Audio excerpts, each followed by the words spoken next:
നോമ്പുകാല ധ്യാനത്തിന് തുടക്കം കുറിച്ച് കീരമ്പാറ സെന്റ് സെബാസ്റ്റ്യൻസ് ഇടവക വിൻഫിഷൻ ധ്യാനഗുരുവായ ഫാദർ മാത്യു മാന്തുരത്തിൽ വിസി നയിക്കുന്ന ധ്യാനം ഇടവക വികാരി ഫാദർ അരുൺ വലിയ താഴത്ത് ഉദ്ഘാടനം ചെയ്തു. ധ്യാനം മാർച്ച് 27-ന് സമാപിക്കും. കീരമ്പാറ സെന്റ് സെബാസ്റ്റ്യൻസ് ഇടവകയിൽ നോമ്പുകാലത്തോടനുബന്ധിച്ച് തുടക്കം കുറിച്ച ധ്യാനത്തിന്റെ ഉദ്ഘാടനം ഇടവക വികാരി ഫാദർ അരുൺ വലിയ താഴത്ത് നിർവഹിച്ചു. വിൻഫിഷൻ ധ്യാനഗുരുവായ ഫാദർ മാത്യു മാന്തുരത്തിൽ വിസിയാണ് ധ്യാനം നയിക്കുന്നത്.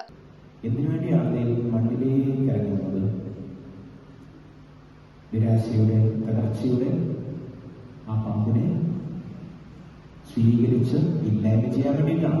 Divine singer brother Cyril Joseph ഗാന ശുശ്രൂഷകൾക്ക് നേതൃത്വം നൽകും. കൈക്കാരന്മാരായ Joseph Kachirayil, Michael Thekkekudi, family apostolic president Shoji Kannampuzha എന്നിവർ ധ്യാന ഒരുക്കങ്ങൾക്ക് നേതൃത്വം നൽകി. മാർച്ച് 27-നാണ് ധ്യാനം സമാപിക്കുന്നത്. News bureau, Kothamangalam. Wood, modular, interior, steel, sofas എന്നീ ഫർണിച്ചറുകൾ ഒറ്റ ഫാക്ടറിയിൽ ഉൽപ്പാദിപ്പിക്കുന്ന ഏക സ്ഥാപനം. ആർക്കിടെക്ചറൽ ആൻഡ് ട്രഡീഷണൽ ഡിസൈൻസ് ആവശ്യാനുസരണം നിർമ്മിച്ചു കൊടുക്കുന്നു. നിങ്ങളുടെ സ്വപ്ന ഭവനം ഒരു സ്റ്റേറ്റ് ഓഫ് ആർട്ടാക്കുവാൻ വിശ്വസ്തയോടെ എന്നും നിങ്ങളോടൊപ്പം.